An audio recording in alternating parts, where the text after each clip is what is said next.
جی بسم اللہ الرحمن الرحیم، السلام علیکم۔ اپنے حصے کا کام کر کے الحمدللہ اب ہم محفوظ حالت میں یہاں پہنچ چکے ہیں، ایک محفوظ مقام پر۔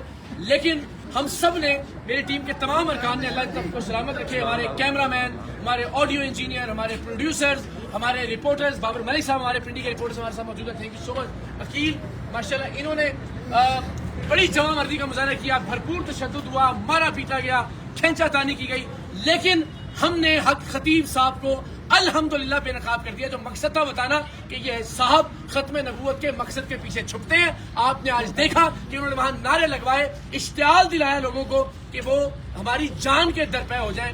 آج کانفرنس کو رکھنے کا مقصد ہی یہ تھا کہ وہ اپنی طاقت کا مظاہرہ کریں۔ ایک آیت نہیں سنا سکے موصوف، 3 گھنٹے تک ٹیم سریام کو اور ہمیں یرغمال بنا کر رکھا۔ پولیس وہاں سے کہتی تھی کہ جی چلتے ہیں کہ ہم جانے نہیں دیں گے ان کو۔ وہی ڈرامے بار بار دہرائے کہ جن خواتین کی آنکھ سے بچے، یعنی وہی بچی جس کی آنکھ سے 4 بار چین نکال چکے، آج 5ویں بار بھی اس کی آنکھ سے چین نکالی، تو پھر کاہے کی حامل ہے کہ آپ اس کو 4 بار میں ٹھیک نہیں کر سکے اور آج بھی اس کی آنکھ سے چین برآمد ہو رہی ہے۔ جب ہم نے کہا جی ایک بار اور نکال کے دکھا دیں تو پھر اس کا کوئی جواب نہیں تھا۔ وہ بچی بیچاری 10-15 منٹ تک تکلیف کی حالت میں رہی، اور مجھے امید ہے کہ ان کے اپنے سوشل میڈیا نے ان کا یہ ڈھونگ، ان کی یہ نوٹنکی بے نقاب کی ہوگی۔ ہمارے کیمرے چھین لیے گئے، ہمارے موبائل فون چھین لیے گئے، ہماری ریکارڈنگز کو بند کروا دیا گیا، وہاں جان بوجھ کر انٹرنیٹ کے سگنلز کو ڈاؤن کروا دیا گیا، اور ہم ظاہر وہاں سے لائیو نہیں جا سکے۔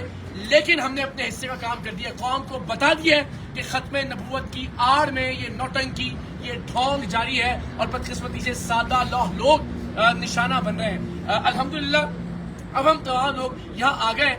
بار بار میرا اصرار تھا کہ حضرت آپ بتا دیں کہ آپ اللہ کے کلام سے، آپ کے بقول جو دم کرتے ہیں اس میں آپ کیا پڑھتے ہیں۔ انہوں نے کہا جی میں نہیں۔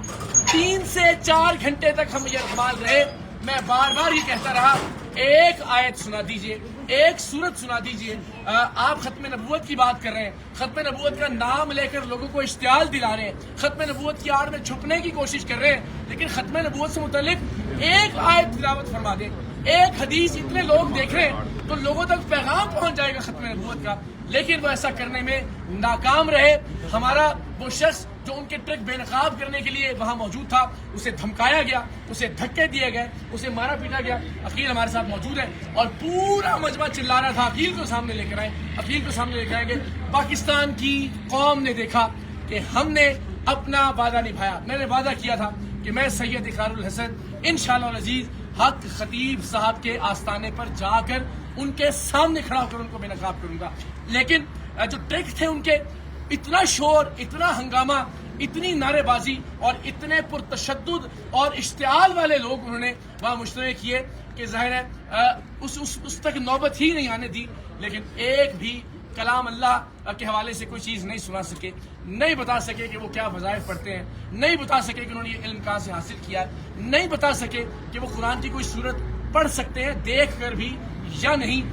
اور وہی ڈھونگ انہوں نے رچایا، انہی بچیوں کی آنکھوں سے دوبارہ چین برآمد کی جو بچی 4-5 بار ان کی ویڈیوز میں آ چکی ہے۔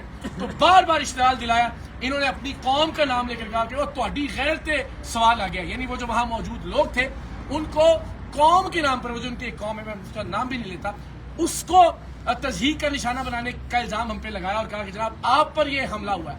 پھر انہوں نے کہا کہ جناب یہ ختم نبوت کے خلاف، یعنی نعوذ باللہ آپ سے کوئی اختلاف کی جرت کرے گا تو اس کا کیا مطلب ہے کہ وہ ختم نبوت کے کاز کا یا مقصد کا منکر ہے۔ خدا کا خوف کیجئے، آپ اپنا حلیہ دیکھیے، آپ اپنی حرکات دیکھیں، یہ آپ کی بہادری ہے۔ اتنے ڈرپوک اور اتنے بزدل آپ ثابت ہوئے ہیں کہ اتنے ہزار لوگوں کی آڑ میں آپ نے چیخنا چلانا کیا ہے، گفتگو کی توفیق آپ کو نہیں ہوئی، آرگومنٹ نہیں کیا، دلیل نہیں، اور الٹیمیٹلی ظاہر ہے پھر ہم نے اختتامی کار ان کو ایک کہہ کے، اور میں اپنے وعدے پر قائم، میں نے کہا میں دوبارہ کھانا کھانے آؤں گا آپ کے پاس، پھر کیمروں کے ساتھ ہم جائیں گے تاکہ، اور اس سے پہلے میں امید کرتا ہوں کہ علماء اہل سنت جاگیں گے۔ آج آپ نے دیکھا کہ کس طرح سے ختم نبوت کے نعرے کا استعمال کیا گیا۔ میں نے ان سے پوچھا کہ آپ خود کو سپہ سالار ختم نبوت کہتے ہیں، ایک آیت سنا دیجیے. تو اگر اس طرح سے استحصال ہوگا ختم نبوت کے نعرے کا، اگر اس طرح سے استعمال کیا جائے گا، اس طرح سے ختم نبوت کے نعرے کی آڑ میں چھپنے کی کوشش کی جائے گی، تو ہم سب پر بحیثیت مسلمان سوالیہ نشان ہے. اس ملک کے درگاہوں کے گدی نشینوں پر بھی، اس ملک کی خانقاہوں کے جانشینوں پر بھی، اس ملک کے علماء کرام پر بھی، اس ملک کے مشائخ اعظام پر بھی آج پوری قوم نے تماشا دیکھا کہ ایک شخص لوگوں کی آڑ میں، لوگوں کے حصار میں اپنے 2 نمبر کے دھندے کو نہ صرف چھپانے کی کوشش کرتا ہے بلکہ لوگوں کی زندگی کو خطرے میں ڈالنے سے بھی باز نہیں آتا. بار بار استعمال کرتا ہے مذہب کا، بار بار استعمال کرتا ہے دین کا. تو میری علماء سے، مشائخ سے، پاکستان کے صحافیوں سے، پاکستان کے عوام سے درخواست ہے، خدا کے واسطے اقرار الحسن کے لیے آگے مت آئیے، ٹیم سریام کے لیے بھی آواز بلند مت کریں. دین اسلام کی خاطر آگے بڑھیے، ختم نبوت کے اصل مقصد کو بچانے کی خاطر اپنا کردار ادا کیجیے. اور جو شخص خاموش رہے گا تاریخ کے اس اہم ترین دوراہے پر، تاریخ اسے کبھی معاف نہیں کرے گی. میں پہلے بھی کہہ چکا ہوں کہ امت آپ کو کبھی معاف نہیں کرے گی. یہ معاملہ میرا نہیں ہے، یہ میری ہار یا جیت کا نہیں ہے. پوری دنیا نے آج دیکھا کہ ایک شخص کس طرح سے اپنے فراڈ کو، اپنے ڈرامے کو، اپنے ڈھونگ کو، اپنے ٹرکس کو چھپانے کے لیے ختم نبوت کے نعرے لگا رہا تھا، گندے اور غلیظ اشارے کر رہا تھا جو خود کو اللہ کا ولی کہتا ہے. لیکن آپ سب جانتے ہیں کہ وہ اپنی ویڈیوز میں خود کو اللہ کا ولی کہتے رہے. آج کم سے کم ہم نے ان کے منہ سے یہ بات نکلوا دی کہ جی میں اللہ کا ولی نہیں، اور ظاہر ولیوں والی ان کے اندر کوئی بات بھی نہیں، اپنی کرامات کو بھی ثابت نہیں کر سکے. ایک آیت جو انسان قرآن مجید کی نہیں پڑھ سکتا، جس شخص نے آج تک کسی نماز کی امامت نہیں کروائی، اس شخص کے ہاتھ میں پروردگار کی ذات شفا کیسے دے سکتی ہے؟ اور وہی ڈھونگ جو اپنی مختلف ویڈیوز میں وہ شور مچا کے، اپنے لوگوں کی موجودگی میں تشدد کر کے، ہمارے لوگوں کو یرغمال بنا کے وہ ڈھونگ انہوں نے بار بار دہرائے. لیکن قوم بے وقوف نہیں ہے، ان کی حقیقت پہلے بھی جانتی تھی. لیکن میں نے اپنے اس دعوے کو سچ ثابت کرنے کے لیے اپنی جان ہتھیلی پر رکھ کر یہ آپ کو دکھایا کہ یہ شخص ختم نبوت کے کاز کو نقصان پہنچا رہا ہے، یہ شخص ختم نبوت کے کاز کے پیچھے چھپ رہا ہے. تو میری آپ سب سے درخواست ہے، تمام پاکستانیوں سے، امت مسلمہ کے تمام مشاہیر سے، تمام مشائخ اعظام سے، کہ میرے لیے نہیں، خدا کے واسطے محمد عربی صلی اللہ علیہ وآلہ وسلم کے دین مبارک کے لیے آگے بڑھیے، اولیاء کرام کی عزت اور حرمت کے لیے آگے بڑھیے. آپ سب سے درخواست ہے کہ خانقاہوں کے تقدس کے لیے، درگاہوں کے تقدس کے لیے، اللہ کے ولیوں کے تقدس کے لیے آگے بڑھیے، ورنہ یہ فتنہ پھیلتا جائے گا. آج ہم ہیں، کل کوئی اور ہوگا، اور الٹیمیٹلی پورا معاشرہ یرغمال بنا لیا جائے گا اس شخص اور اس کے پیڈ حوالیوں کی جانب سے.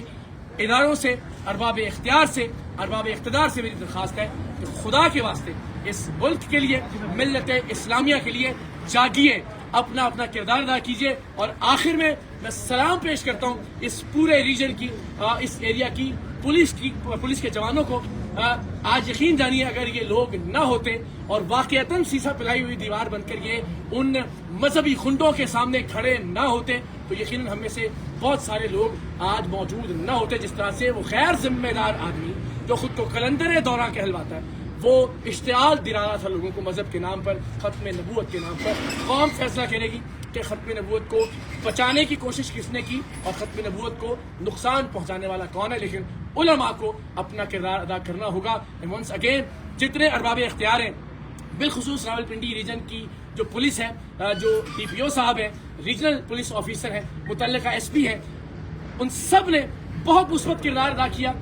اور یہ ممکن نہیں تھا کہ جس طرح سے اس نے مشتعل کر دیا تھا مذہبی طور پر لوگوں کو کہ وہاں سے زندہ بچ کر ہم باہر آتے. ہم تو جان کی بازی لگا کر گئے تھے دین مصطفیٰ صلی اللہ علیہ وآلہ وسلم کی تکریم اور حرمت کو بچانے کے لیے. میرے تمام ٹیم ممبرز نے وہاں بڑی ثابت قدمی سے وہ وہاں موجود رہے، ڈٹ کر سامنا کیا ان کی غنڈہ گردی کا اور ان کی بدماشی کا. لیکن ظاہر ہے آپ مذہبی اشتعال انگیزی کا سامنا کیسے کر سکتے ہیں؟ اور اتنی بڑی تعداد میں، ہم چاہتے تو اس سے زیادہ بڑی تعداد میں لوگوں کو وہاں ساتھ لے جا سکتے تھے. وہاں اس آستانے کے اطراف میں چھتوں پر موجود لوگ بھی ہمارے حق میں نعرے لگا رہے تھے، لیکن ہم نے ذمہ داری کا مظاہرہ کیا، ورنہ ایک فساد برپا ہو جاتا. حق خطیب صاحب کے پیٹ لوگ ظاہر ہے وہاں پہ ٹک نہ پاتے ان تمام لوگوں کے سامنے جو کہ ہماری حمایت میں، دین اسلام کی حمایت میں وہاں پر موجود تھے. سو ونس اگین ایک بار پھر ان تمام لوگوں کا بہت شکریہ کہ جنہوں نے ہماری زندگیاں بچانے کے لیے کردار ادا کیا، لیکن دین بچانے کا معاملہ ہے، شریعت محمدی بچانے کا معاملہ ہے، طریقت بچانے کا معاملہ ہے۔ آپ سب سے درخواست ہے اپنے اپنے حصے کی آواز ضرور بلند کیجیے گا، اپنے اپنے حصے کا کردار ضرور ادا کیجیے گا۔